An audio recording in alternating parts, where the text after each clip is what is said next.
Assalamualaikum warahmatullahi wabarakatuh. Faham semua? Video kali ini aku nak jawab balik kenyataan Maulana Fakhrul Razi yang membalas kritikan aku tentang isu Allah ada sifat tipu daya. Dia jawab sebelum raya dan aku janji akan jawab selepas raya. Jadi Maulana ni untuk mempertahankan pendapat dia cuba kiaskan atau samakan sifat tipu daya dengan sifat marah. Dia dakwa marah adalah sifat yang tercela, tetapi boleh pula kita kata Allah marah. Bermakna Allah Ta'ala ada sifat marah. Kalau kita kata Allah boleh marah, kenapa kita tak boleh kata Allah boleh tipu daya? Dia guna kitab penawar bagi hati sebagai menguatkan dakwaannya. Okey, kita tengok video dia dulu. Kalau orang tak sembahyang, Allah Ta'ala marah. Marah tu sifat mazmumah. Marah tu sifat keji tu. Mana boleh kita kata Allah Ta'ala marah? Baca penawar bagi hati. Saya nak baca penawar bagi hati, maknanya sifat marah. Bukan sifat terpuji, sifat marah. Bab yang ketiga pada menyatakan marah. Muka surat 35. Apa dah? Yang buat video semalam tu, saya pun tak kenal di video ni. Minta dia baca kitab penawar bagi hati. Sebab sifat marah ni sifat yang dikeji. Ketahui olehmu bahawasanya marah itu sifat kecelaan. Sifat cela.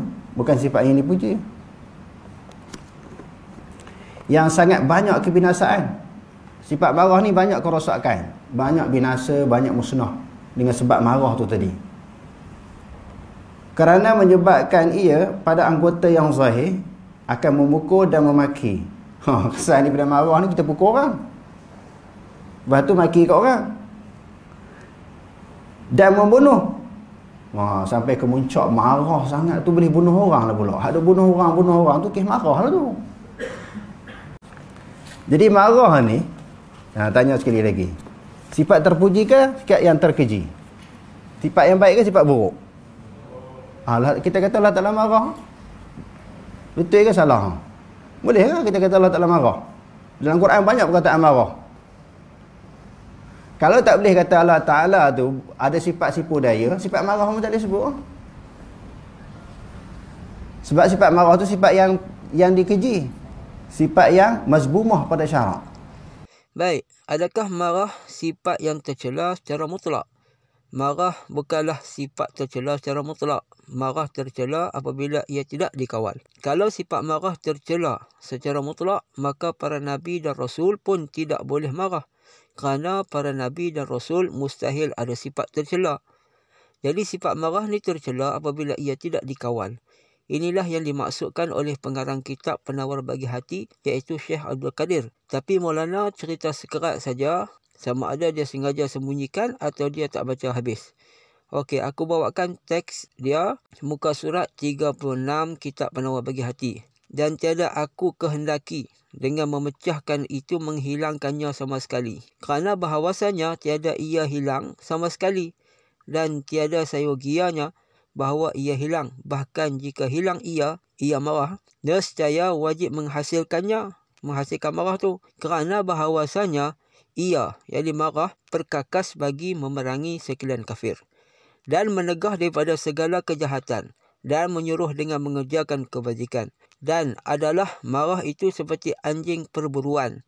Dan hanya saja dikehendaki dengan memecahkannya itu, mengajarnya hingga mengikut ia akan akal dan akan syarak.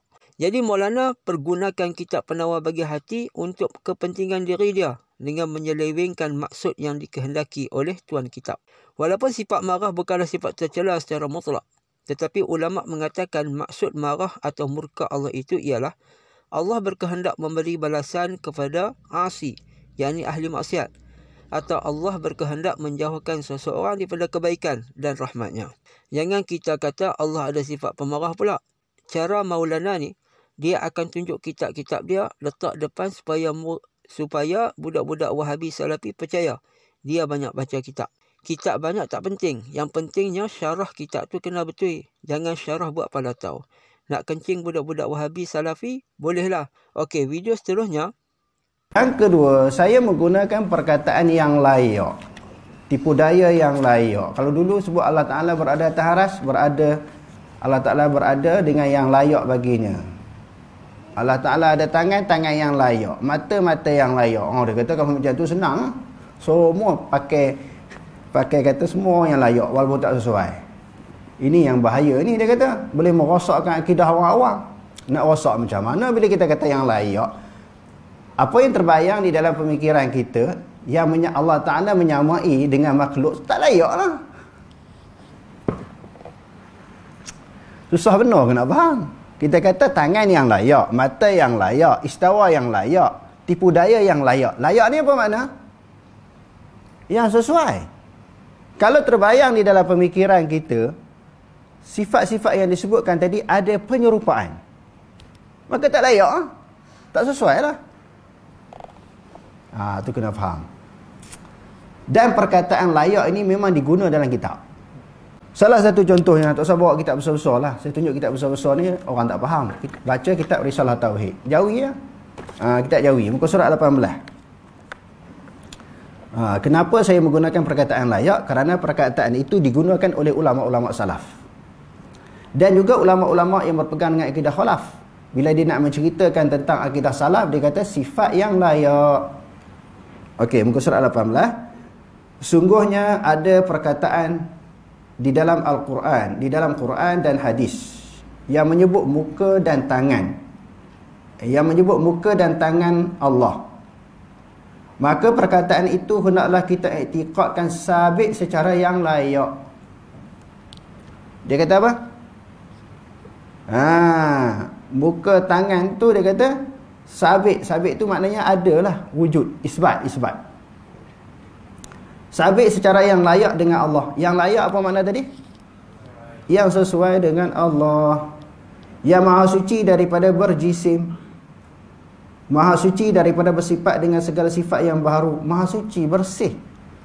Tangan-tangan yang layak, muka-muka yang layak. Kalau apa tadi? Kalau tipu daya yang layak. Yang layak yang sesuai bagi Allah. Maka tiada yang mengetahui akan dia melainkan Allah Ta'ala juga.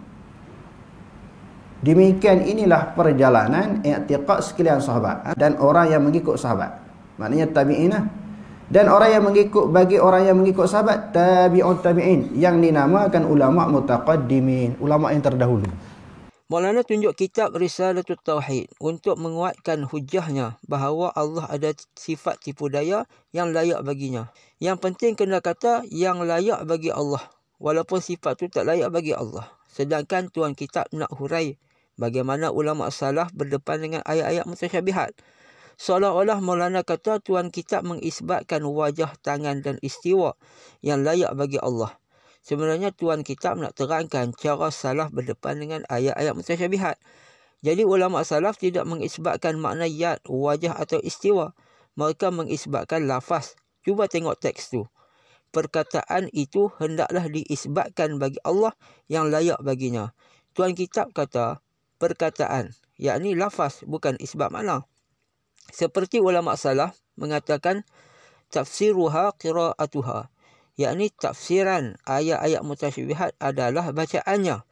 Dan mereka mengatakan juga amirruha kama ja'at, yakni lalukan ayat-ayat mutasyabihat seperti mana ia datang. Allah kata yad, kita kata yad. Allah kata wajah, kita kata wajah. Allah kata istiwa, kita kata istiwa. Tapi salaf tidak mengisbatkan makna ayat-ayat mutasyabihat. Mereka serahkan makna kepada Allah. Beza Wahabi dan ulama salaf macam ni. Kalau ditanya pada ulama salaf, Allah ada tangan tak? Mereka jawab tak ada. Habis tu dalam Quran ada sebut tangan. Mereka akan jawab, kami serah makna lafaz tangan pada Allah Ta'ala yang layak baginya. Kerana Allah yang lebih tahu. Bukan bermaksud Allah ada tangan yang layak bagi dia. Kalau tanya pada Wahabi, Allah ada tangan tak? Mereka akan jawab ada. Tapi tak sama macam kita. Jangan kata Tuhan, tangan beruk pun tak sama macam kita. Mereka isbat tangan Allah, kemudian kata tak sama macam makhluk. Kalau kita andaikan Tuhan ada tangan, dari sudut bentuk mungkin tak sama. Tetapi dari sudut jenis tu sama, iaitu tangan adalah satu juzuk daripada anggota badan. Sama ada tangan makhluk atau Tuhan. Sama-sama jarihah, yakni anggota badan. Sedangkan Tuhan tidak berjuzuk dan beranggota. Jadi dakwaan Wahabi kata mereka ikut salaf adalah bohong. Kerana salaf tidak pernah mengisbatkan tangan, kaki, wajah, istiwa dan lain-lainnya pada Allah Ta'ala. Mereka menyerahkan makna lafaz-lafaz tersebut kepada Allah. Menggunakan perkataan yang layak bagi Allah pada sifat yang tak layak bagi Allah adalah sangat berbahaya.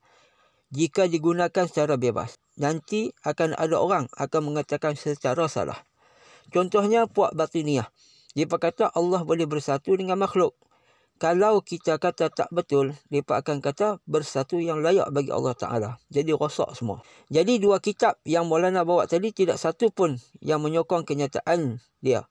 Dia pakar putar belit kitab-kitab aswaja. Setakat ini saja. Sebelum ini ada video aku dah jawab dua kitab yang Maulana bawa. Hampa boleh cari dekat channel aku. Dan kali ini dua kitab lagi. Ke depan kalau aku rajin, aku akan jawab kitab-kitab lain yang dia hurai tak betul. Okey, jumpa lagi. Assalamualaikum warahmatullahi wabarakatuh.